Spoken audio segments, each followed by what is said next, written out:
Somos www.cielosabiertosturradio.com, una emisora que cubre tu vida las 24 horas del día. Cielosabiertosturradio.com. Cielos abiertos.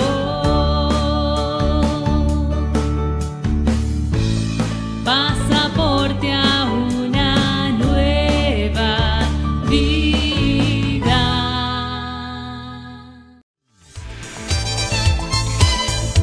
En cielosabiertosturradio.com, nuestro pastor invitado, Juan Manuel Vaz.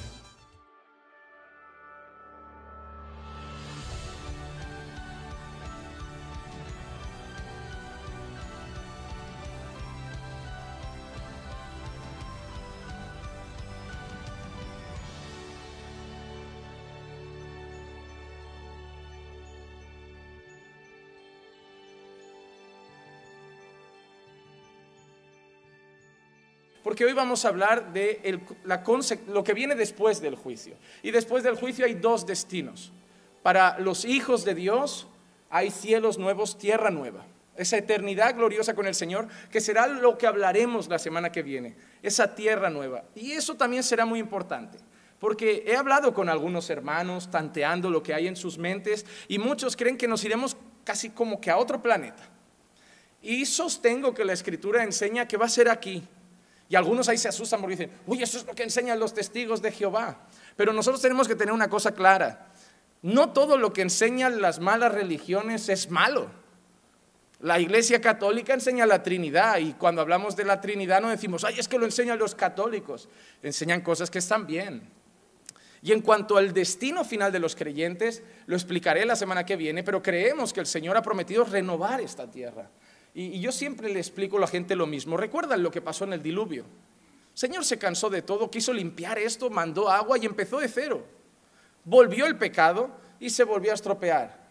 Ahora el Señor va a hacer lo mismo, solo que ha dicho que esta vez lo hará con fuego. Y luego Él mismo va a hacer las cosas nuevas otra vez y volverá a empezar, con la única diferencia que no entrará el pecado. Pero explicaremos eso con las Escrituras, creo que será muy interesante. Pero hoy vamos al otro destino. Ese es el de los hijos de Dios, el de los creyentes, pero ahora vamos al otro, al de los impíos. Y creemos que así como habrá una vida eterna, habrá un castigo eterno. En primer lugar, debemos saber, antes de entrar en las Escrituras, que esta doctrina no nos la hemos inventado. La doctrina del infierno no es algo inventado por la iglesia moderna, no es algo que nació en la Reforma Protestante, es una doctrina histórica. Por siglos y siglos la iglesia cristiana ha enseñado que había un castigo eterno. Es más, es tan antigua que muchas personas achacan a la época medieval, decir, no, seguís enseñando lo del infierno como en la época medieval. Es preocupante como los predicadores estos que quieren caer bien a las personas hoy en día están poniendo en duda esta enseñanza. Hace poco salió un vídeo que yo comenté con mi amigo Will Graham que me chocó, y es una persona de aquí de nuestro país, un predicador reconocido, además cantante, que se llama Alex San Pedro, y no lo critico como persona, puede ser buen chico y tener sus convicciones doctrinales. Es más, le he escuchado a veces hablar del evangelio y bien, pero empezó a poner dudas como, a ver, esto del infierno, hay gente que piensa otras cosas, hay gente que lo interpreta de otras maneras, y a mí eso me parece muy peligroso. Muy peligroso, poner en duda enseñanzas históricas, enseñanzas bíblicas. Lo que sí que es cierto que a partir del siglo XVIII se empezó a poner en duda esto. Y veremos incluso cómo llegaron hombres a enseñar hace mucho tiempo, pero mucho tiempo, que hasta Satanás podría salvarse. Hay doctrinas súper extrañas. Si yo te dijera que hay alguien que enseñó, que nació ese hombre, padre de la Iglesia Católica, que llegó a decir que Satanás y los demonios se salvarán, esas doctrinas se han enseñado y hay gente que las sostiene.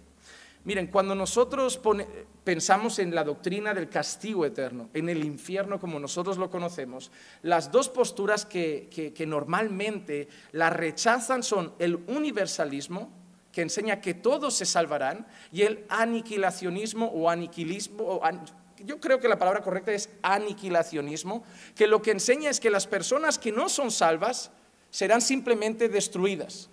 consumidas y se acabó su historia, pero no castigadas eternamente. Y casi siempre lo basan en que eso es contradictorio con un Dios de amor. Un Dios de amor, vale, a unos salvará y a otros no, pero no los va a castigar. Los va simplemente a fulminar, los volverá polvo y ya está, se acabó su historia. Por un lado, los universalistas dicen que es contradictoria la enseñanza del infierno con la veracidad de un Dios de amor, un Dios bueno y un Dios misericordioso. Ellos enseñan que todos los hombres serán salvos. Lo que sí que enseñan también es que las personas, según lo mal que se hayan portado, tendrán un periodo de penitencia y después de ese periodo irán todos al cielo, a la eternidad con Dios. ¿Les suena ese periodo de penitencia a otra palabra? ¿Cuál? Purgatorio. Ellos creen eso. No hay nadie tan malo como para que el Señor lo mande al infierno. El Señor es bueno. Lo que sí que va a hacer es como un tiempo de disciplina en que la persona se va a purgar de todo lo malo que ha hecho. Es decir, bueno, mira, yo he hecho unas cosas malas, 20 años de purgatorio. Hitler, unos 200. Pero luego, tranquilo, que entras aquí con todos. Ese es el pensamiento de los universalistas. Y de ahí nace, por ejemplo, Orígenes de Alejandría, que es un hombre que nace en el 185 después de Cristo. Y ese hombre enseña que incluso no solo los malvados después del purgatorio serán salvos, sino que Satanás y sus demonios también después de haber sido castigados durante un periodo de tiempo, también serán salvos.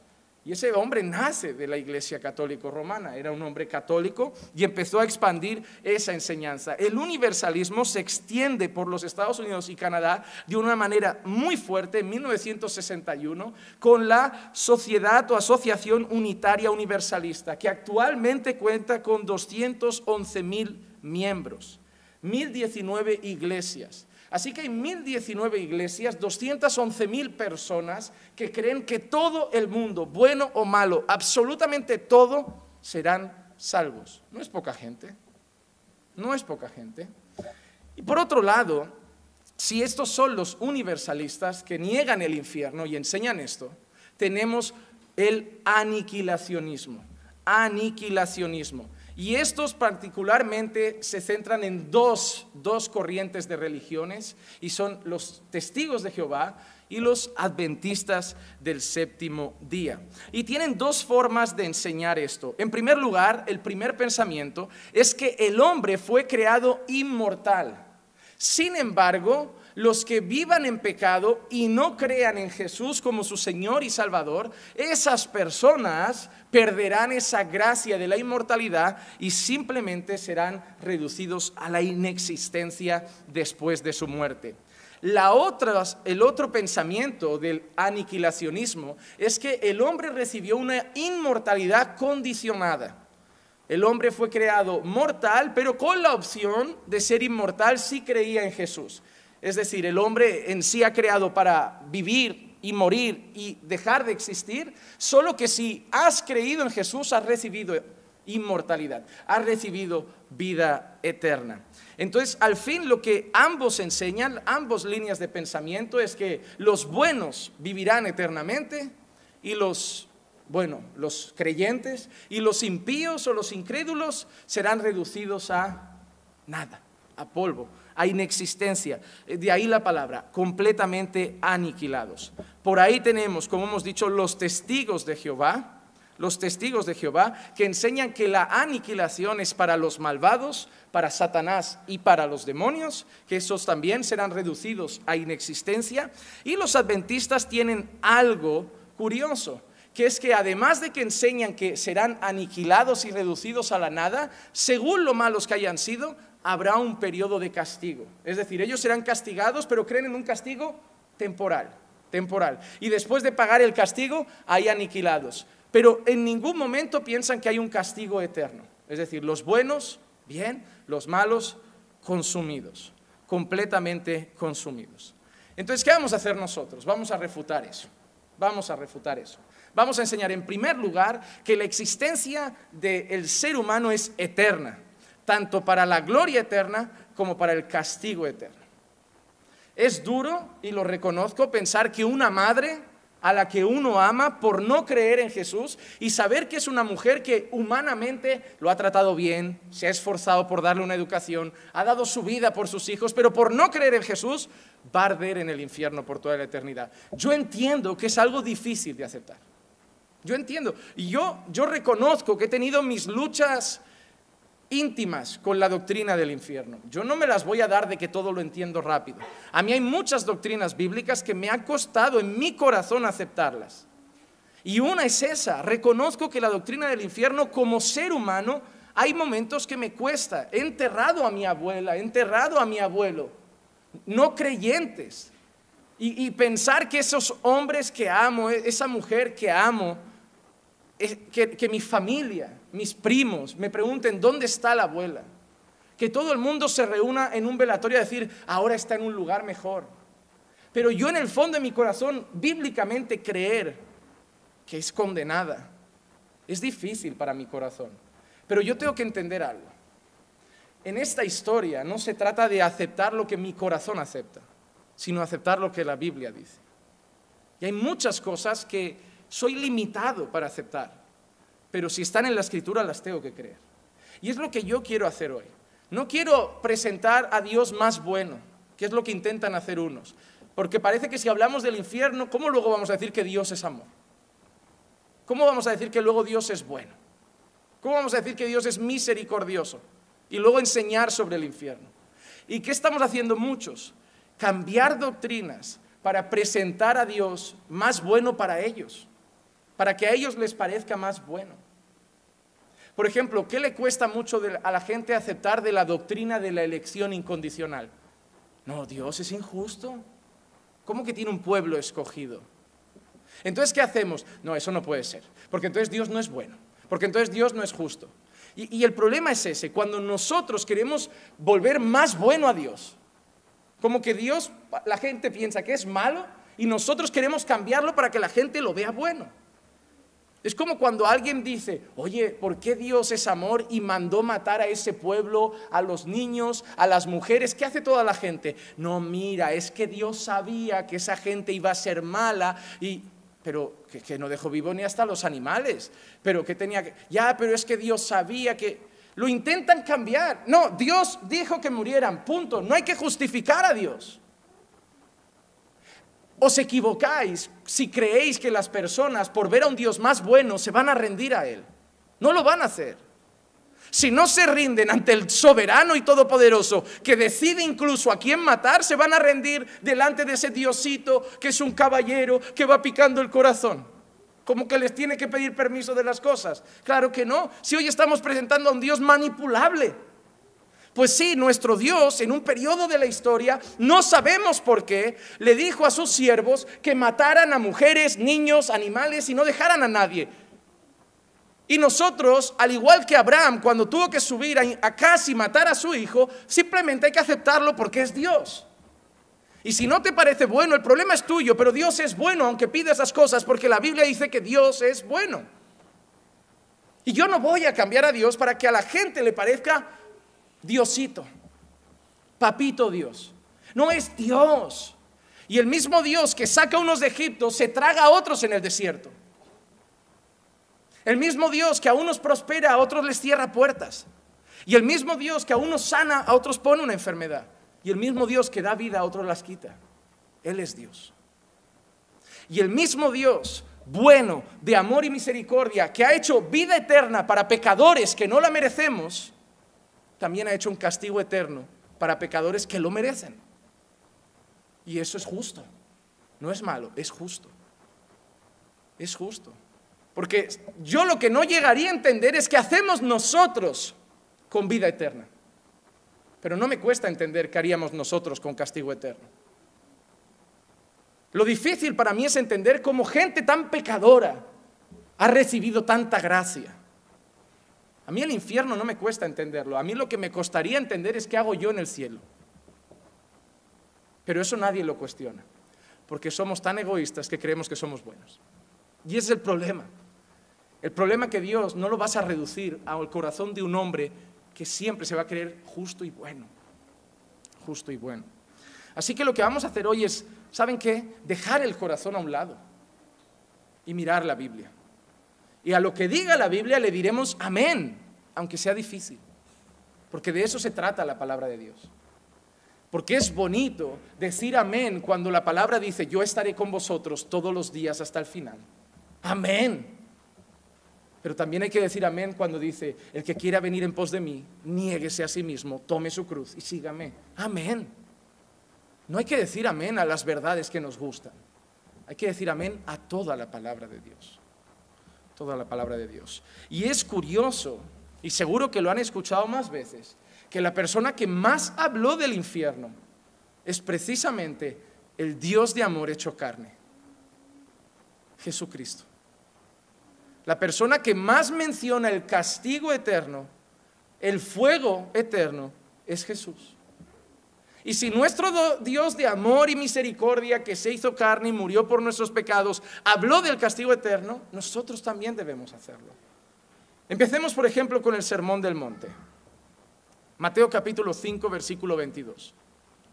Pero yo os digo que todo aquel que esté enojado con su hermano será culpable ante la corte.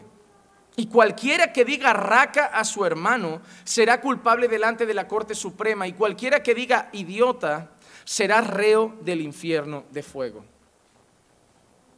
Reo del infierno de fuego. Y sí, todavía no he entrado en el tema de eterno. Hasta ahí yo podría llegar a pensar como los testigos de Jehová, yo podría llegar a pensar como los adventistas, un castigo, está bien, también lo creemos, bien, perfecto. Todavía no dice nada de eterno, llegaremos. Pero Jesús ya está hablando de un infierno de fuego, de un infierno de fuego. La traducción en griego de esto es ten gehenan tou piros. Y de ahí muchos le dirán, es que la palabra infierno es una palabra original que viene de la palabra Gehenna, que no significa... Ellos van a decirle muchas cosas, pero vamos a ir a las Escrituras. Sigue hablando Jesús en Mateo 5, versículos 29 y 30. Y si tu ojo derecho te es ocasión de pecar, arráncalo y échalo de ti, porque te es mejor que se pierda uno de tus miembros, sino que todo tu cuerpo sea arrojado al infierno. De nuevo la palabra Gehenna. Y si tu mano derecha te es ocasión de pecar, córtala y échala de ti, porque te es mejor que se pierda uno de tus miembros y no que todo tu cuerpo se vaya al infierno. De nuevo la palabra Gehenna. Esa palabra Gehenna se dice y originalmente viene de una palabra aramea que es Gehinom. Y esa palabra Gehinom la van a ver en sus Biblias como la palabra Valle de Hinnom. Y más bien lo van a ver como Ben Hinnom. Era un valle del Antiguo Testamento. Era un valle del Antiguo Testamento. Era un valle que se utilizaba en los tiempos del rey Acaz, en los tiempos de Acaz y Manasés, donde muchos padres israelitas echaban al fuego y sacrificaban a sus hijos al dios Moloc. Y digo Dios entre comillas, al falso dios Moloc. Segunda carta de Reyes, capítulo 16 y versículo 3 dice, sino que anduvo en el camino de los reyes de Israel y aún hizo pasar a su hijo por el fuego, conforme a las abominaciones de las naciones que el Señor había arrojado delante de los hijos de Israel. Segunda de Reyes 21:6. Hizo pasar por fuego a su hijo, practicó la hechicería, usó la adivinación y trató con medium y espiritistas. Hizo mucho mal ante los ojos del Señor, provocándole a ira. Ven, hay un tiempo en el que se menciona que esos hombres israelitas hacían pasar a sus hijos por el fuego. Tiempos de terrible idolatría, donde la gente sacrificaba a los ídolos. Hace tiempo estábamos viendo una serie ambientada en tiempos antiguos, y antiguos digo 120 años, 100 años con Clicia, y nos damos cuenta del poco valor que tenían antes los hijos. Hoy a los hijos se les mima mucho, como cachorritos, demasiado, pero en aquel tiempo era el otro extremo. En aquel tiempo era el otro extremo. Veíamos incluso como gente tenía hijos y los quería tener para el campo. Eran sus trabajadores, eran hombres que tenían tierras, gente pobre que no tenía dinero para trabajadores, para hacer todo, y tenían hijos. Y los hijos desde pequeño a las vacas, al campo, y para ellos eran trabajadores. Los niños madrugaban, no daba igual los estudios, no se preocupaban de estudios. Solo quería gente que trabajara las tierras y pudieran comer y pudieran vivir. Y la verdad es que antiguamente los hijos tenían poco valor para algunas personas, poco valor. No se les mimaba, se les consideraba algo que había que criar, educar y preparar, pero no algo que había que mimar. Es más, habla de tiempos antiguos y encuentra tú un hombre que dijera te quiero a un hijo. Los hombres antiguamente es que los hijos no lo relacionaban con cariño y muestras de afecto. Y yo creo que está mal, obviamente, creo que hay que tratar a los niños con cariño, afecto, lo necesitan. Pero yo creo que el problema es que estamos entrando en los extremos. Por ejemplo, el machismo. Hemos tenido tiempos machistas. Nadie puede negar que nuestra sociedad ha sido machista. Y en cierta manera habrá gente que todavía lo es. Y las mujeres han sido muy maltratadas y se las han prácticamente esclavizado y tratadas prácticamente como objeto, como empleadas, sin ningún valor, solo para reproducir y dar placer y cuidar de la casa. Pero ¿a dónde hemos ido? Otra vez, a los extremos. El ser humano ve un error y pasa al otro extremo. No, los niños han estado muy maltratados. Vamos al otro extremo, ahora extremadamente mimados. En el colegio los niños trataban de usted a los profesores. Y sí, se les trataba mal. Los profesores te pegaban, te daban unos castigos que te ponían a lo mejor con los brazos abiertos aguantando libros de cara a la pared. Y tú, ahí, y tú dices, vale, no creo que haya que hacerle eso a un hijo. Pero ¿a dónde nos hemos ido? Ahora son los profesores los que van al psiquiatra para coger una baja por depresión porque les hacen bullying los niños. Los insultan, se burlan, se ríen. Y yo creo que desde pegar al estudiante hasta que el estudiante pega al profesor, yo creo que hay un punto medio donde se le puede tratar de usted con educación y el profesor no tomar medidas violentas. Y yo creo que del machismo a donde la mujer era una esclava, al feminismo donde se la empodera, hay un punto medio donde está el orden de Dios. El problema del ser humano es que somos tan pecadores que vamos de una cosa mala a una peor. Pero nunca haremos la buena, nunca. Nunca. Y en este tiempo eran malos tiempos, tiempos de idolatría. Los niños se entregaban a Moloch, se les pasaba por el fuego. Tenías un hijo y ¿para qué servía? Uy, las cosechas no van bien, vamos a quemarlo, a ver si el año que viene crece más trigo. Era así, ya tendremos otro. Ese era el valor de un hijo. Era el valor de un hijo. Era tiempo de tremenda idolatría. Eso no era la voluntad del Señor. Y había un valle donde se hacían esas cosas. Y de eso vemos Jeremías 32-35. Y edificaron los lugares altos de Baal que están en el valle de Ben Hinnom, para hacer pasar por el fuego a sus hijos y a sus hijas en honor de Moloch, lo cual no les había mandado, ni me pasó por la mente que ellos cometieran esta abominación para hacer que Judá pecara. Ven, ahora ha salido el nombre, Ben Hinnom. De ahí viene esa palabra aramea que es Gen Hinnom, que se traduce en griego como Gehenán y que nosotros traducimos en español como Gehenna. Y es la que se ha ido traduciendo en nuestras Biblias en español como infierno. Pero que este lugar, la palabra infierno, venga de la palabra Gehenna, que era un sitio donde se quemaba literalmente y se fulminaba el cuerpo de niños entregados y sacrificados a Moloch, no significa que el castigo no sea eterno, solo que se ha usado ese lugar y esa palabra para referirse al castigo eterno. Todavía no hemos dicho nada de eterno y todavía pueden tener razón, pero vamos a seguir leyendo.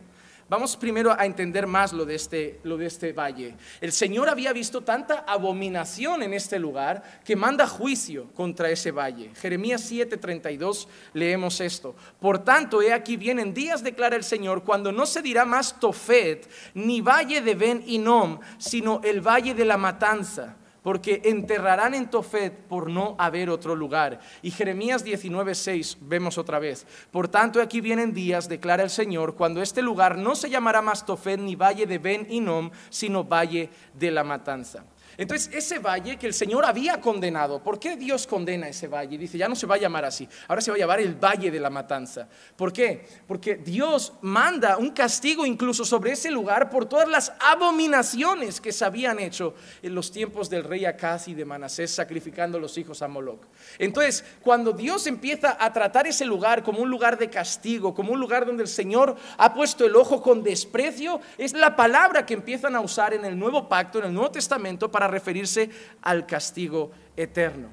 Entonces Dios usa esa palabra que nosotros tenemos como infierno, y primero quiero eso, terminología, viene de la palabra griega Gehenán, que viene de la palabra aramea Gen Hinnom, que viene de ese valle, Ben Hinnom, al que el Señor lo llama el Valle de la Matanza, y pone castigo, porque era un lugar de terrible blasfemia, de terrible práctica de idolatría contra el Señor. Pero ahora sí que entramos en esto. Vale, Jesús ha hablado de un lugar llamado infierno, un lugar de fuego, un lugar de castigo. Pero Jesús no ha dicho que es eterno. Hasta ahora no. Vamos a seguir viendo las Escrituras. Mateo 10, 28. Y no temáis a los que matan el cuerpo, pero no pueden matar el alma. Más bien temed a aquel que puede hacer perecer tanto el alma como el cuerpo en el infierno. ¿Por qué quiero tocar esto ahora? Todavía no entro en la parte eterna. Yo quiero que entendamos cosas. La primera era el nombre. Ahora quiero que entendamos esta.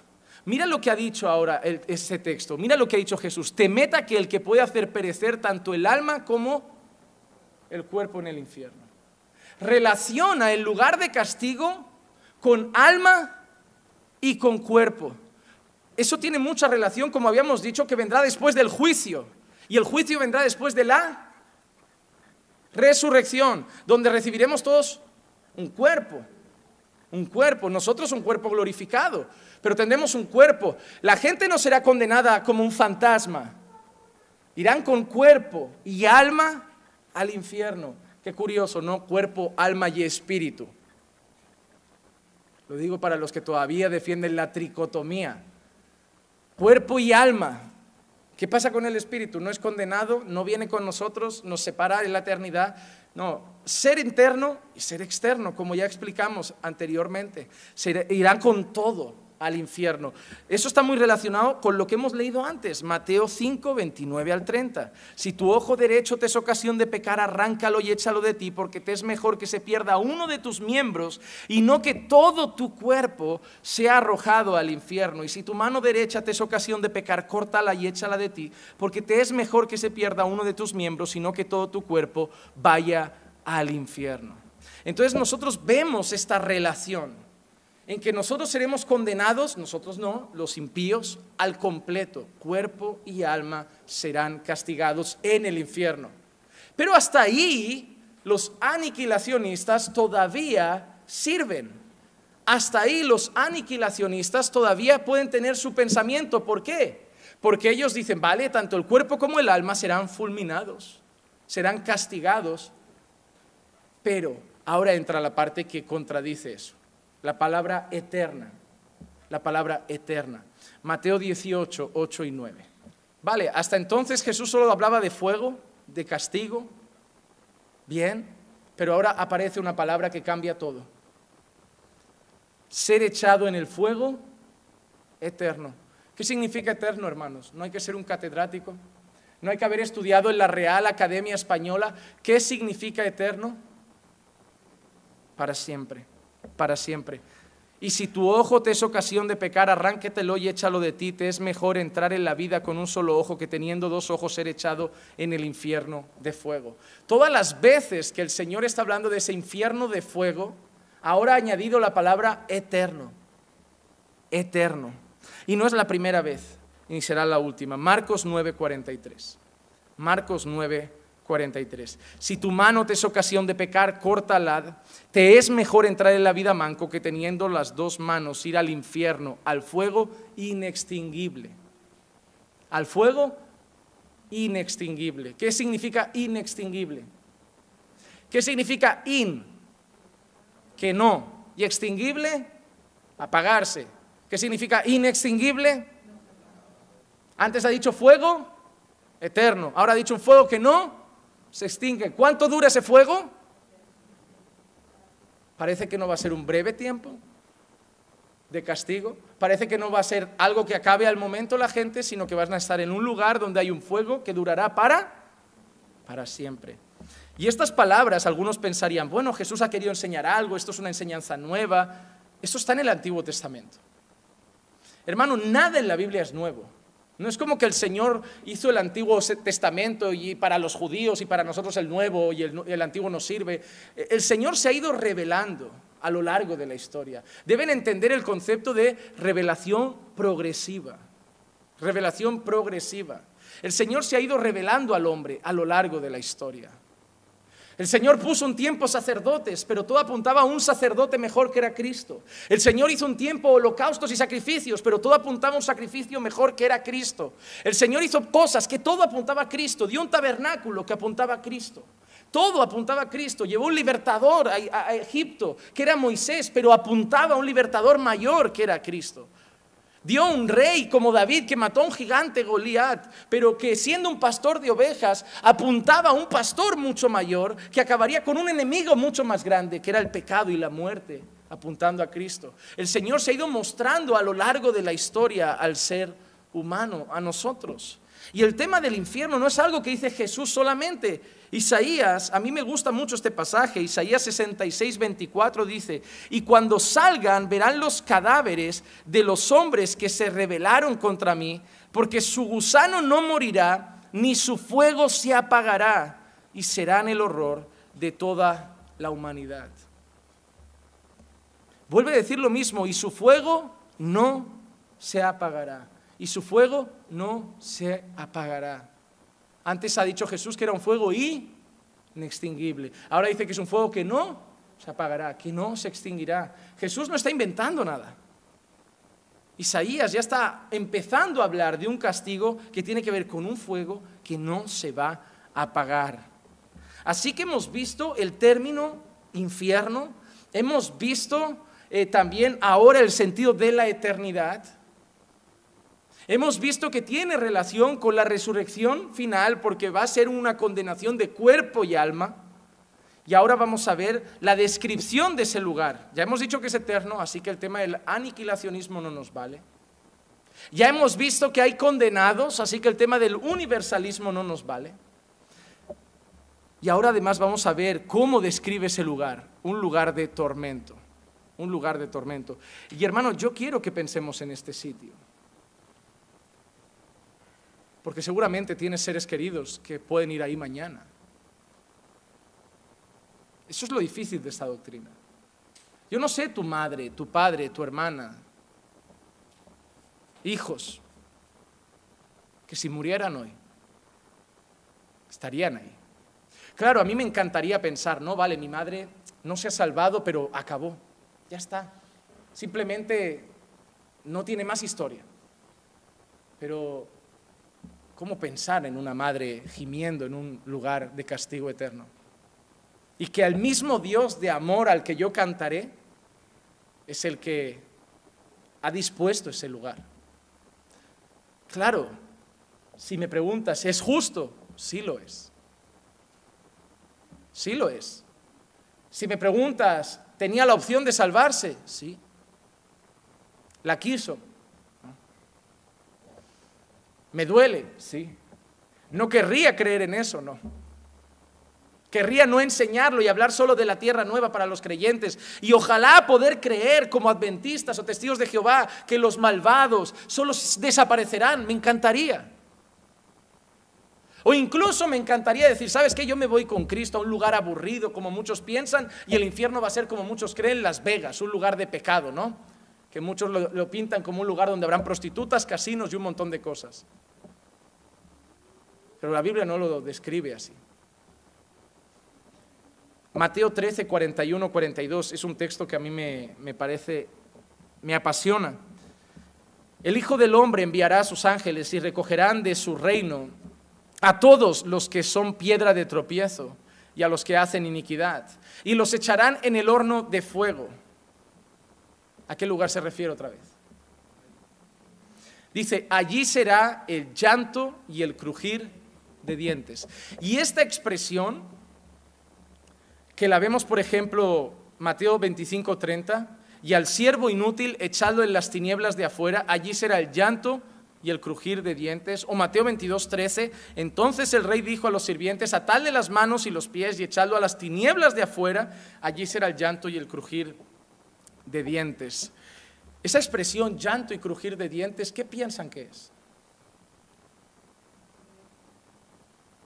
¿Qué le viene a la mente, hermanos? Terror, ¿qué más? Dolor, lamentación, ¿qué más?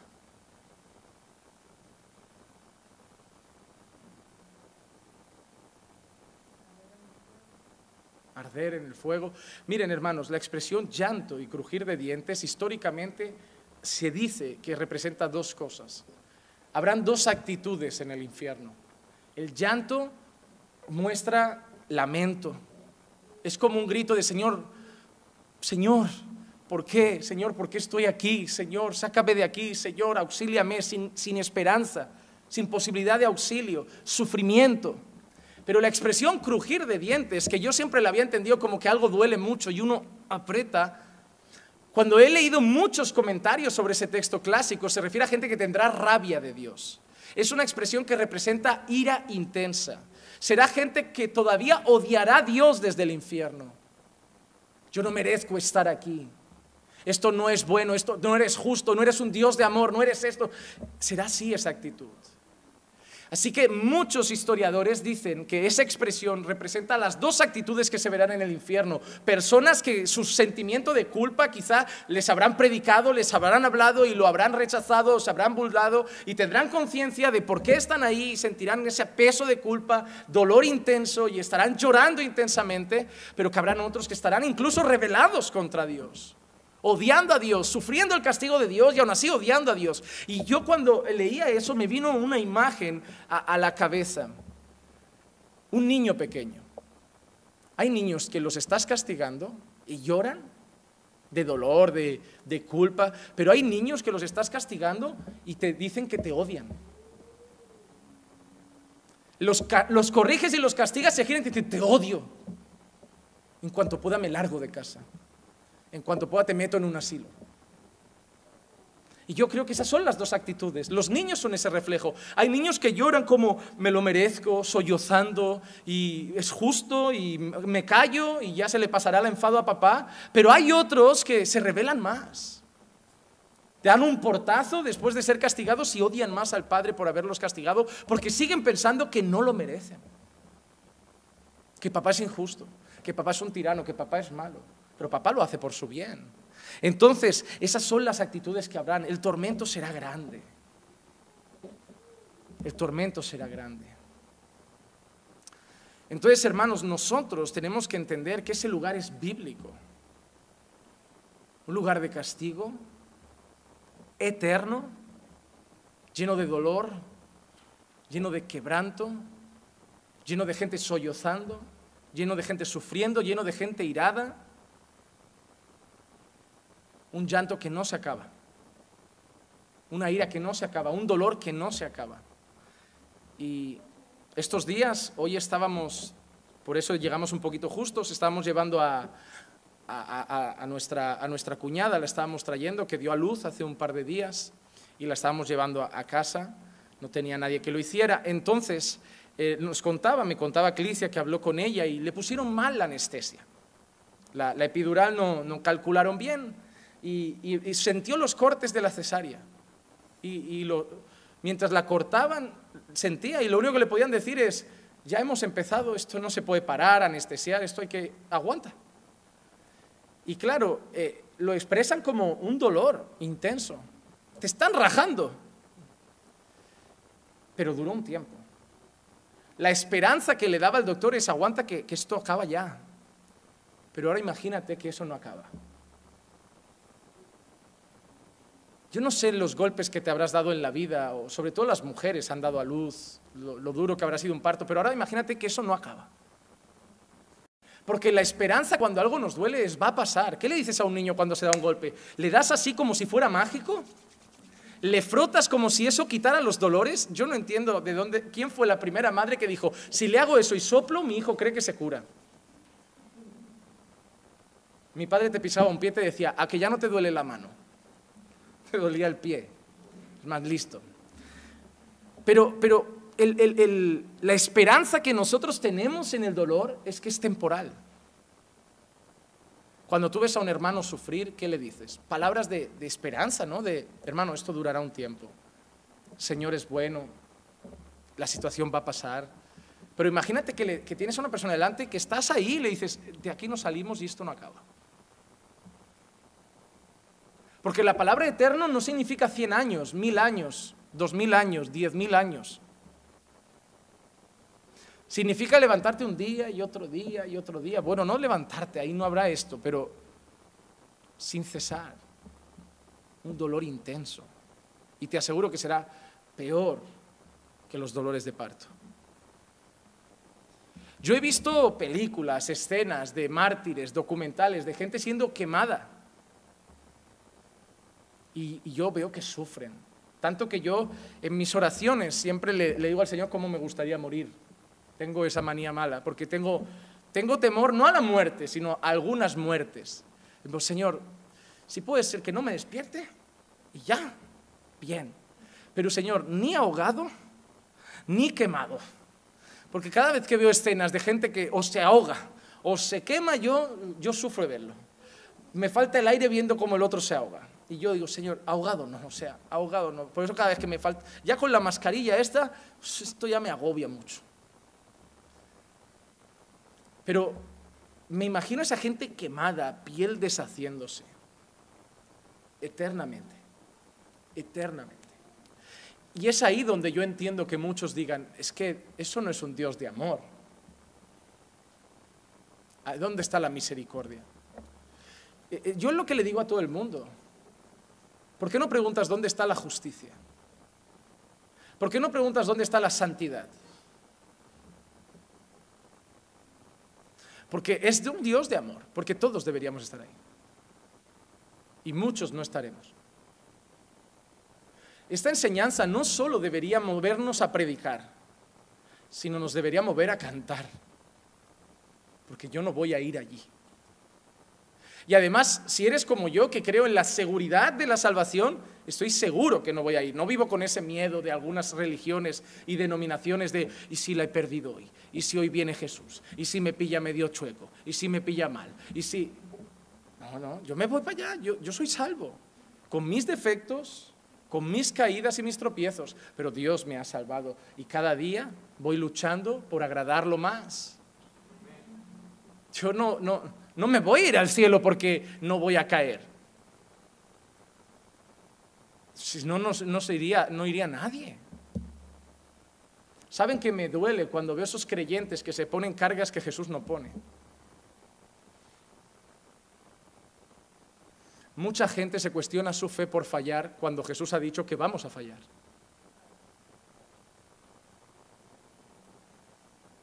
Es que si una persona no fallara es cuando se debería cuestionar su fe, porque estaría llamando a Dios mentiroso, porque Dios ha dicho que todos pecan. Si yo llegara al cielo y dijera, Señor, yo estoy aquí porque me lo he ganado, porque mira, desde que me bauticé, ese fue el día del cambio. Desde ahí ni un pecadito más. Blanco como la patena he llegado. Se me va a decir, nos hemos equivocado con este, tíralo para abajo. No, yo voy a llegar allí de rodillas. ¿Saben la escena de Apocalipsis de esos ancianos que cogen las coronas y la tiran al suelo? Eso es lo que haremos. Toma tu corona. No, mi corona, yo no me merezco esto. Tómala, de vuelta. Yo me tiro al suelo porque yo he venido aquí para adorarte. La salvación es del Cordero. Yo no vengo aquí con un cartel de me he ganado una corona. Yo vengo aquí con un cartel de me habéis regalado una corona. Yo no vengo aquí con un cartel de soy un campeón. Vengo aquí con un cartel soy un pecador redimido.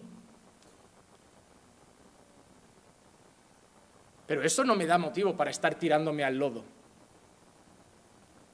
Pero cuando caigo, como todos, no me quiero suicidar, no me quiero volver al mundo, lloro, me quebranto, me arrepiento, me postro, me sacudo el polvo y me vuelvo a levantar. Y le digo al Señor, lo voy a volver a intentar. Sé que voy a fallar, pero voy a intentar aguantar un día más. Y ahí cuando caigo, me vuelvo a levantar. ¿Cuántas veces? Hasta el final. Porque la garantía no es que llegaré perfecto, la garantía es que llegaré. Y Él me va a ir perfeccionando. Pero yo cuando veo esta enseñanza y veo mi pecado y veo que la Escritura dice que allí van los que pecan, yo merezco ese lugar. Pero cuando veo que mi pecado, por gracia y mediante la fe en Cristo, ha pasado a Jesús, y ese lugar ya no es para mí, sino que es un lugar mucho mejor, como veremos la semana que viene, yo tengo ganas de cantarle cada día. Y cuando alguien me dice, ¿tú por qué obedeces al Señor? Nunca me oiréis decir porque tengo miedo al castigo eterno, sino porque soy agradecido por la vida eterna. Yo no estoy aquí por miedo a Dios. Yo no voy a practicar la religión del autocondenarme, tengo miedo al castigo eterno y por eso voy a vivir la vida más correcta. No, no, no, es agradecimiento. Agradecimiento. Porque todo lo que se hace por miedo no dura, hermano, no dura mucho. Porque el miedo tarde o temprano se va. Un hijo lo intimidas unos años, cuando cumple 18 te da un portazo y se va de casa. Si tú haces que tu hijo te obedezca por temor, cuando tenga 18 ya verás cómo se vuelve. Te saca una cabeza más fuerte que tú más viejito, ya no te tiene miedo. Un hijo tiene que aprender a obedecer a sus padres por amor, por honra, no por miedo. Por eso, cada vez que veo un padre que lleva a su hijo recto, pero como con esa mirada que ves al hijo con miedo del padre, yo pienso, cuando crezca verás que no va a ser así. Y dirás, ¿qué ha pasado con mi hijo? Que ha crecido y ya no te tiene miedo. Todo lo que hacemos por miedo se acaba. Pero lo que nos hace avanzar y avanzar y avanzar es el amor. ¿Por qué seguimos luchando por nuestros matrimonios? Por amor a la otra persona. ¿Por qué seguimos cuidando a nuestros hijos? Por amor. ¿Por qué no desistimos de nuestros hijos aunque caigan en rebeldía? Por amor. ¿Por qué seguimos caminando con el Señor? Por amor. ¿Por qué seguimos perdonando a los hermanos? ¿Porque les tenemos miedo? Puedo cambiar de iglesia y cada uno por su lado. ¿Pero por qué sigo viniendo al mismo sitio? Por amor. Lo que nos mueve a seguir haciendo las cosas que debemos hacer es el amor. Al final es el amor lo que cubre multitud de pecados. Así que, hermanos, dos destinos: vida eterna y castigo eterno. Mateo 25:46, y estos irán al castigo eterno, pero los justos a la vida eterna. A la vida eterna. Hermanos, toda la Biblia también menciona eso, vida eterna. Juan 3:16, porque de tal manera amó Dios al mundo que dio a su Hijo unigénito para que todo aquel que cree en Él no se pierda, mas tenga vida eterna. Vida eterna. La palabra es zoen aionion. Suena élfico, ¿verdad? Se escribe Z-O-E-N, voy más rápido así, A-I-O-N-I-O-N. Ya como se pronuncie, se lo preguntáis a alguno del Señor de los Anillos. Juan 3:36 dice, el que cree en el Hijo tiene vida eterna, pero el que no obedece al Hijo no verá la vida, sino que la ira de Dios permanece sobre él, permanece sobre él. La ira de Dios no se le va a ir nunca a esa persona de encima. Aquellos que no tienen al Hijo, que han negado al Hijo, la ira de Dios ya estaba sobre ellos porque nacemos en pecado y va a permanecer sobre ellos por toda la eternidad. El infierno es el lugar de la ira de Dios. Esa gente que hoy se ríe, ¿dónde está vuestro Dios? Mira cómo nos burlamos de Él. A mí me hace mucha gracia. Hoy no te puedes meter con un homosexual, pero cuando llegan las cabalgatas del orgullo gay, siempre hay algunos vestidos de monja, de Jesús. Oye, ¿y eso no es censurable? ¿Eso no sale en las noticias? Eso hay que tener un poco de sentido del humor, ¿verdad? Pero hazte un chiste donde digas un mariquita, una lesbiana y nada más que te viene medio mundo encima, homófobo y de todo. Hermano, hay una cosa que deben saber.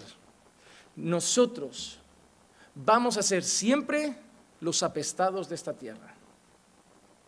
Se va a defender a los elefantes, al águila imperial, al gorila lomo plateado, a la gallina poponata. Se va a defender al gay, a la lesbiana, al transexual, al que quiere acostarse con niños ahora, que hay de todo. A todo. Pero nosotros vamos a ser los homófobos, retrógrados, los malos de la historia.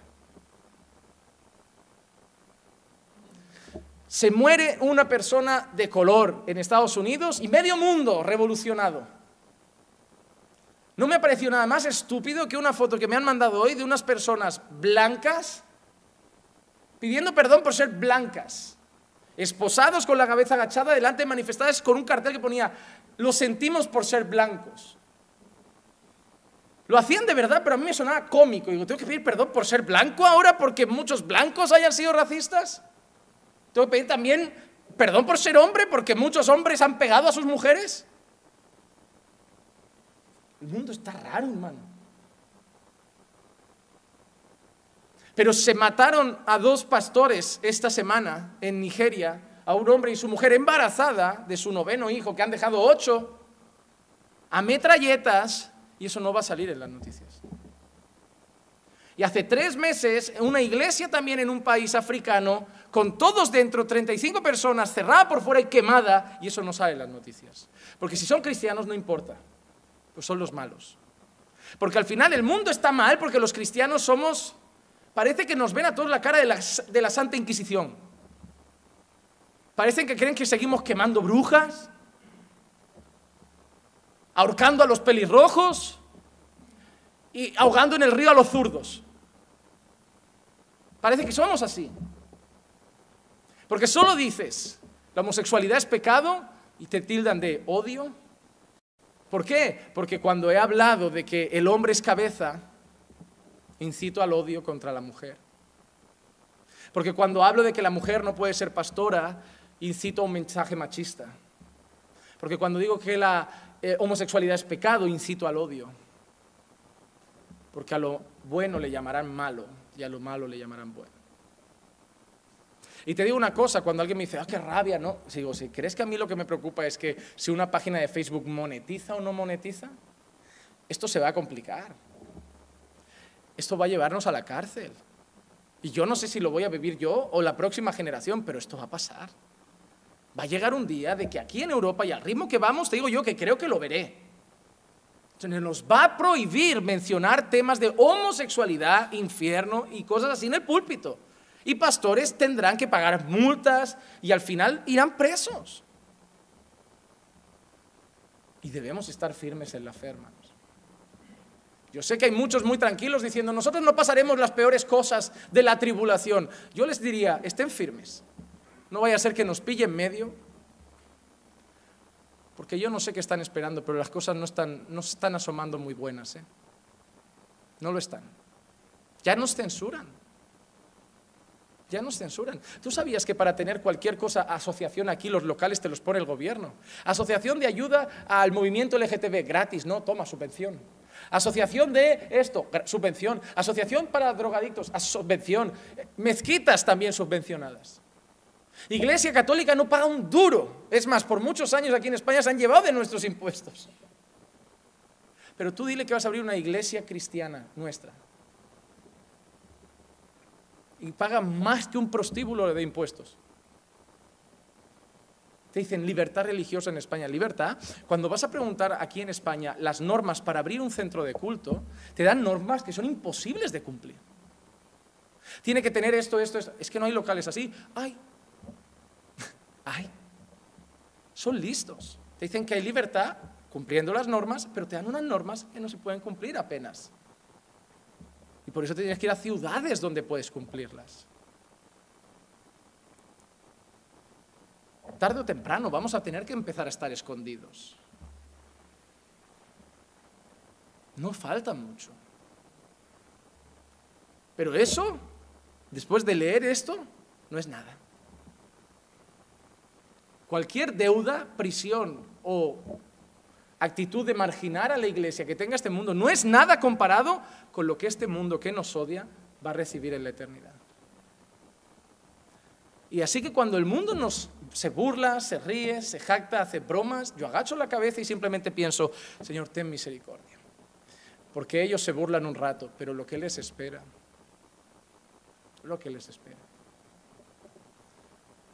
A nosotros nos podrán tirar piedras como a Esteban, pero cuando Esteban estaba muriendo lo que vio fue el trono. Fue el trono. Cuando nosotros muramos lo que veremos será el trono de Dios. Y esa es nuestra esperanza. No hay que tener miedo. Hay que ser valientes. Hay que ser valientes. Pero no hay que tener miedo, porque lo que nos espera es un trono de gloria. Y es más, somos los apestados, los marginados, los odiados, pero seguimos orando por ellos. Imagínate, si ellos supieran la realidad de lo que hacemos por ellos, que nos entrenamos para evangelizar y alcanzar su corazón. que oramos por sus almas perdidas porque los amamos. Ellos nos odian, nosotros oramos por ellos. Ellos quieren que nos muramos, nosotros queremos que se salven, pero nos van a odiar. Porque lo que el mundo odia es una palabra que Jesús trajo a este mundo y que Jesús es. Lo que el mundo odia es la verdad. Vivimos en un tiempo donde no se puede decir la verdad. Si quieres estar en paz, no se puede. Pero la iglesia es columna y baluarte de la verdad. Somos llamados a proclamar la verdad. Aunque nos cueste la vida, como muchos en otros países.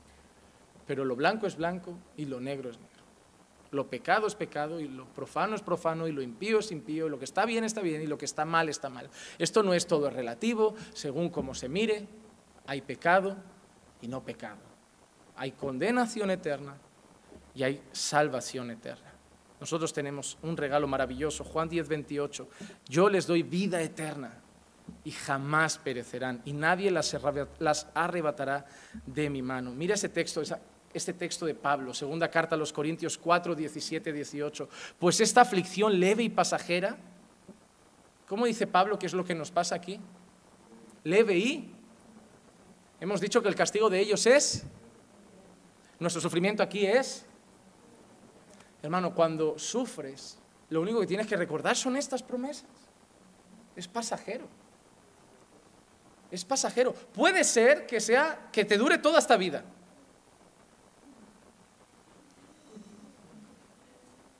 Dios no ha prometido quitarte las cosas en un día, en un mes, en un año. Y eso es algo que a alguno no le gusta. Uy, pastor, esa parte ya no me gustó. Me gusta más lo del lloro dura una noche y la alegría viene por la mañana. Nos encantan esos versículos cuando alguien llora por la noche. Lo peor es cuando te lo encuentras llorando por la mañana también y dices tú, ¿ahora qué hago? Este texto igual lo he dicho fuera de contexto. Hermano, puede ser que nos dure toda esta vida. Hay mujeres que van a estar casadas con un impío que no se va a convertir y no van a tener un matrimonio feliz nunca. ¿Sabían eso? Pero no se van a divorciar porque va a ser malo, pero no la vas a engañar, no la va a maltratar, no va a haber motivo más que me agobia, no ora conmigo, no es pero es tu marido y van a estar ahí y soñarían con tener otro matrimonio y otra cosa, pero van a estar ahí sufriéndolo. El problema es que hoy esto lo dices a los cristianos, no, ¿cómo que una mujer cristiana tiene que estar aguantando? Bueno, hay algunos que van a aguantar un jefe maleducado toda la vida. La Biblia habla de eso. Y dice que lo suframos para la gloria de Dios. Dice que eso haya gracia ante los ojos de Dios cuando sufrimos injustamente con jefes de ese tipo. A mí hay gente que me tilda de hacer que la gente sufra y sufra y sufra. Es que la Biblia habla de sufrir. Es que lo que yo no encuentro en la Biblia es ese evangelio que le dice a la gente, no sufras. Pero veo un evangelio que nos llama a sufrir como una promesa. Es más, cuanto más te acerques a Dios, más sufrirás. Mira lo que te digo. Lo digo por si ya te quieres ir alejando de Él. Por eso vas a ser de aquellos que me van a decir, pastor, en el mundo se está mejor. Sí, la Biblia ha dicho que aquel que quiera vivir piadosamente sufrirá. En el mundo te va a ir mejor, temporalmente. Porque pensarás como ellos, te portarás como ellos, tendrás los noviecitos como ellos, fornicarás como ellos, te drogarás como ellos, te emborracharás como ellos, bailarás reggaetón como ellos y te gustará Maluma como a ellos. ¿Vale? ¿Te va a ir mejor? Claro que te va a ir mal cuando todas tus amigas tengan un rollo y tú les digas, yo me quiero aguantar para el matrimonio. ¡Ja! Es lo que hay. Se van a burlar de ti, se van a reír de ti, te van a poner motes, pero vas a sufrir por causa de Cristo. Piensa en aquellos que son quemados, ahorcados, de ti se burlan. ¿Y no aguantamos eso? ¿Qué vamos a hacer si nos ponen un rifle en la cabeza? Y si no aguanto burlas, si no aguanto la presión del trabajo. ¿Y qué harás cuando te pongan un rifle y te digan, niega a Jesús o muere? ¿Qué harás entonces si no aguantas una burla? Cuanto más santo vivas, menos encajas. Y cuanto menos encajas, más presión hay sobre ti. Yo pasé de ser el que todo le daba igual al hijo que ahora todo le molesta, todo está mal.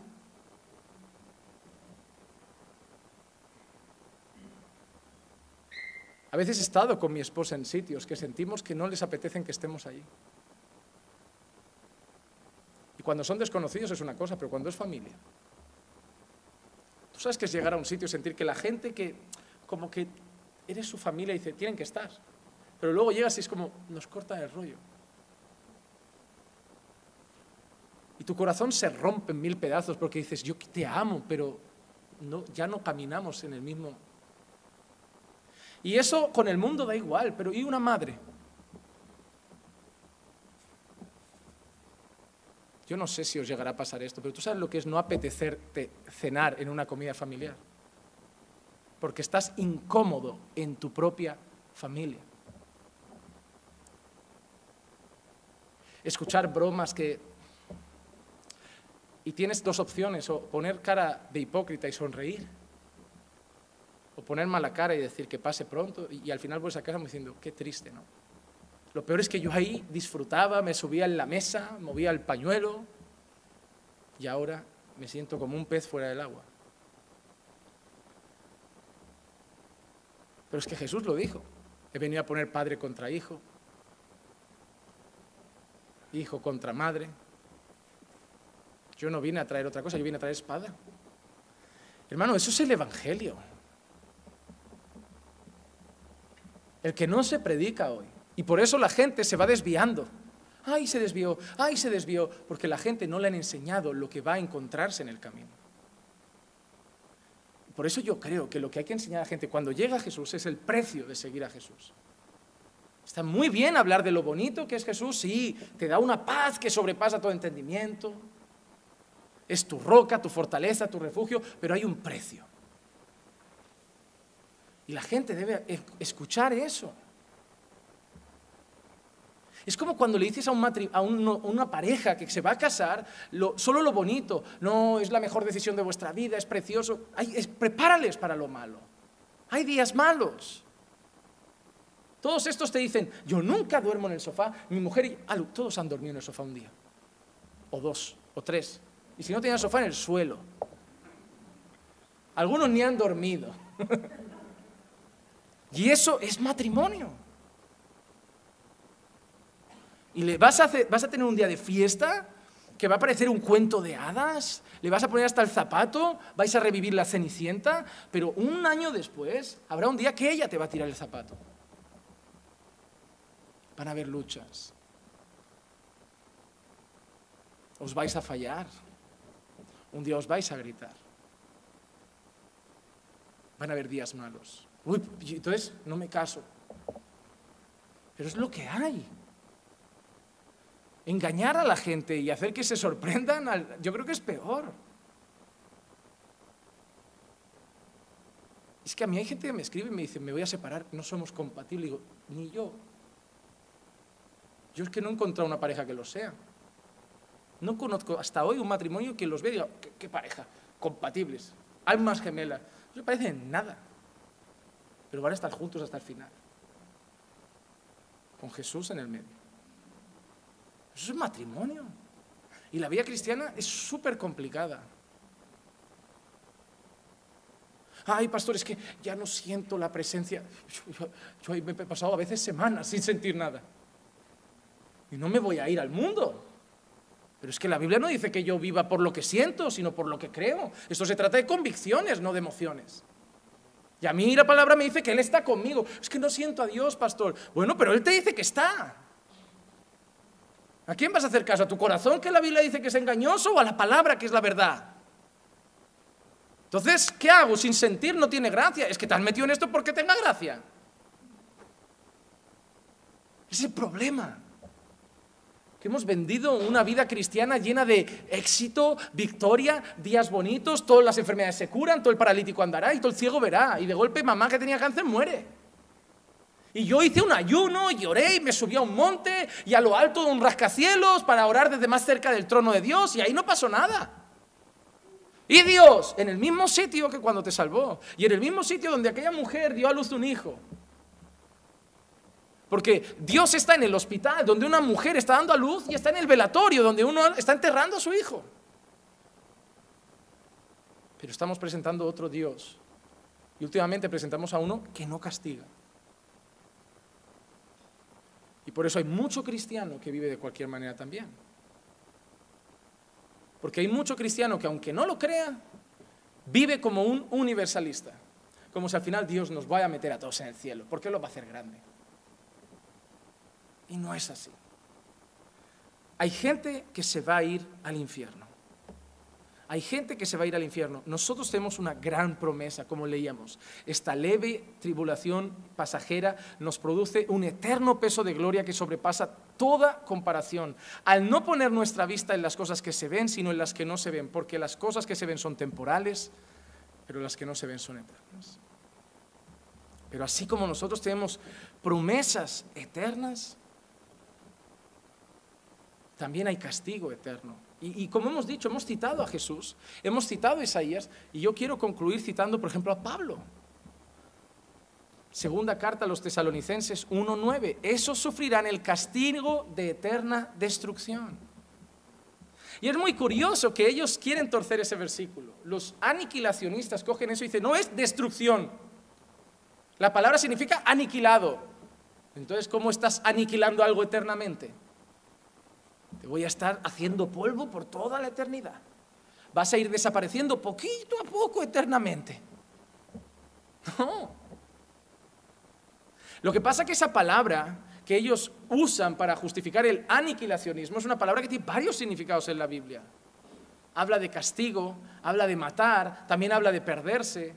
Porque si no lo saben, hay palabras en la Escritura que en castellano son una y en griego significan 3 cosas.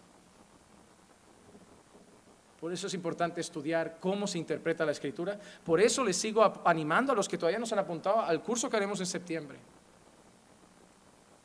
A ser precioso, un sábado entero, para que aprendan a leer la Biblia. Imagínate, pastor, yo llevo 15 años en el Evangelio y sigues haciendo preguntas. Y las vas a seguir haciendo. Pero el problema es que no puedes ponerle a Juan Manuel o a otros pastores el símbolo de Google en la cara. Pastor, ¿y eso? Yo voy a hacer lo mismo que tú. Voy a ir a Google, le voy a poner la pregunta de la hermanita. Hermana, te lo voy a escribir para que parezca que soy yo, pero esto no es un copiar y pegar de la página esta que es buenísima. El pastor sabe mucho, no, el pastor busca mucho. Yo no me las voy a dar de aquí, yo tengo todas las respuestas de todo. No, yo lo que pasa es que busco cada día durante horas y voy a seguir buscando toda la vida. Porque, como alguien dijo una vez, cuando yo me muera sabré una gota de este océano que es la revelación de Dios. Pero yo tengo que enseñarte a que tú sepas leerla. Porque a veces hacen preguntas que si lo leen despacio se las contestan solos. Y va a ser muy bueno, va a ser muy bueno. Entonces Pablo habla de un castigo de eterna destrucción, excluidos de la presencia del Señor y de la gloria de su poder. Pero Pablo no habla solo él. Segunda de Pedro 2:17 dice, estos son manantiales sin agua, bruma impulsada por una tormenta para quienes está reservada la oscuridad de las tinieblas. Y hasta ahí pues dices, vale, oscuridad de las tinieblas, pero otra vez no habla de eterno. Pero Judas 1:13, Judas solo tiene un capítulo, Judas 1:13 dice, son olas furiosas del mar que arrojan como espuma su propia vergüenza, estrellas errantes para quienes la oscuridad de las tinieblas ha sido reservada para siempre.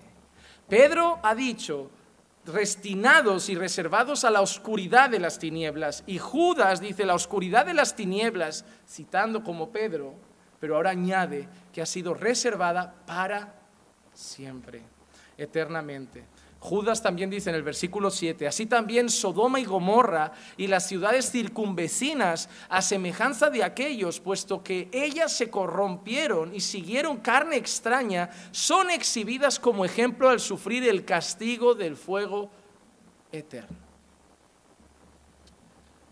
Y si no fuera suficiente, en el último libro que tenemos en el canon de las Escrituras, el libro de Apocalipsis, revelación directa de Jesucristo al apóstol Juan exiliado en Patmos, Apocalipsis 14, 10 y 11. Él también beberá del vino del furor de Dios, que está preparado puro en el cáliz de su ira, y será atormentado con fuego y azufre delante de los santos ángeles y en presencia del Cordero. Y el humo de su tormento asciende por los siglos de los siglos. ¿Recuerdan qué significaba esa expresión? Por los siglos de los siglos, de los siglos, de los siglos, eternamente. Y no tienen reposo, ni de día ni de noche, los que adoran a la bestia y a su imagen y a cualquiera que reciba la marca de su nombre. Apocalipsis 20:10 vuelve a decir algo. Y el diablo que los engañaba fue arrojado al lago de fuego y azufre, donde también están la bestia y el falso profeta. ¿Dónde fue arrojado el diablo? Ahí creo que patinó mucho Orígenes cuando dijo que hasta Satanás y sus demonios serían salvos, porque dice que el diablo fue arrojado al lago de fuego y azufre, donde también están la bestia y el falso profeta, y serán atormentados día y noche por los siglos de los siglos. Hermanos, yo sé que puede ser difícil para nuestro corazón entender un lugar de castigo como ese, pero la pregunta que yo solo puedo hacer es esta: está en la Biblia, hay que aceptarlo. Es así de simple. Porque para nuestro corazón es muy sencillo aceptar ese lugar de premio eterno. Pero si está en la Biblia tenemos que aceptar esto. Y yo solo espero una cosa. Romanos 10:14 dice: ¿cómo pues invocarán a aquel en quien no han creído? ¿Y cómo creerán en aquel de quien no han oído? ¿Y cómo irán sin que nadie les predique? Hermano, lo único que puede librar a la gente del infierno no es, como muchas veces dijeron los católicos, con indulgencias que libran a la gente del purgatorio. Ellos hacían eso.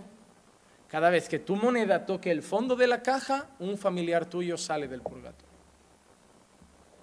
Eso fue una de las luchas más grandes de Martín Lutero. Ojalá se pudiera pagar. Hermano, yo vendería todo lo que tengo para salvar el alma de un familiar. Ojalá fuera así. Pediría un préstamo y lo pagaría el resto de mi vida para salvar a una madre que se condena. Ojalá hubiera algo que pudiera hacer. Literalmente algo. Si a mí me dijeras que si construyo un edificio tocho a tocho mi madre se salva, lo hago. Lo hago. Pero no hay nada que podamos hacer nosotros materialmente para salvar un alma. Pero sí podemos hacer algo.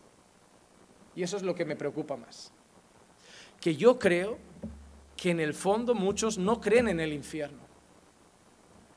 Hoy me dirán que sí, pero luego vivirán como si no. Porque muchos de nosotros seremos capaces de estar mañana comiendo con nuestra familia que se va a ir allí y nos vamos a mirar a otro lado y no les hablaremos de Jesús.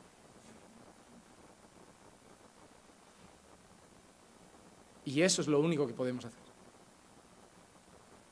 Esa es la única esperanza que tenemos, que un día crean en Él. Que un día crean en Él. Puede ser hoy, mañana o el último aliento de su vida. Y esa es la gran pregunta pero entonces, ¿que le predico todos los días? Eso ya es decisión tuya.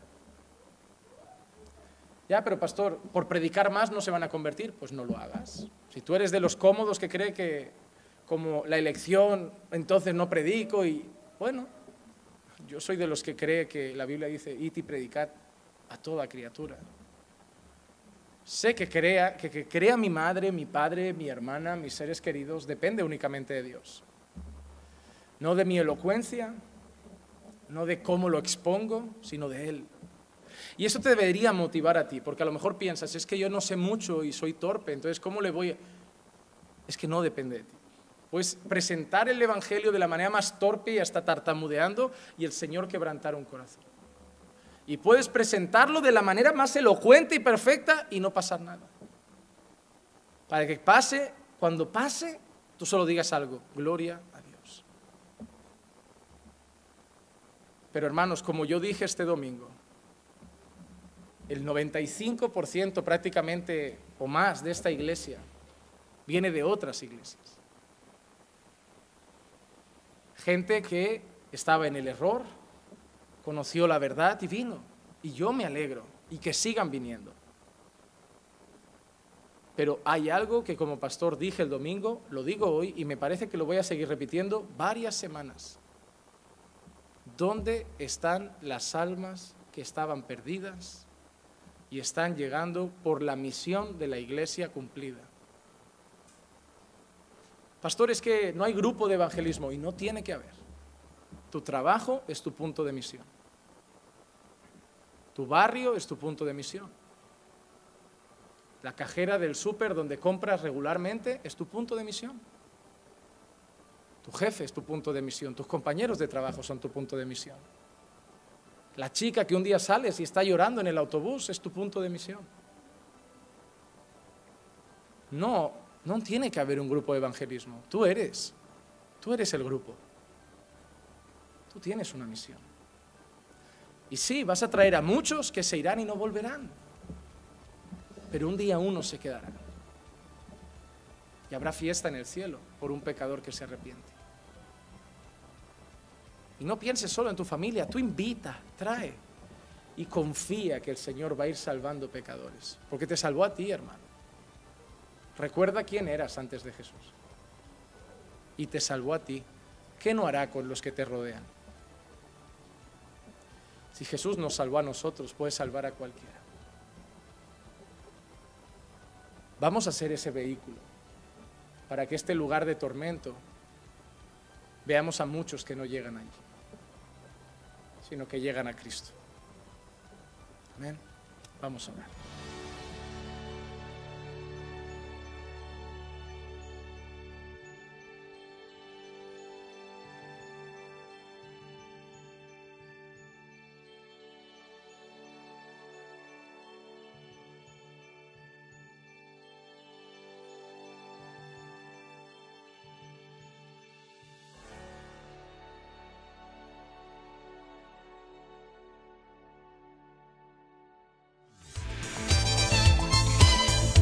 En Cielos Abiertos, torradio.com, nuestro pastor invitado, Juan Manuel Vaz.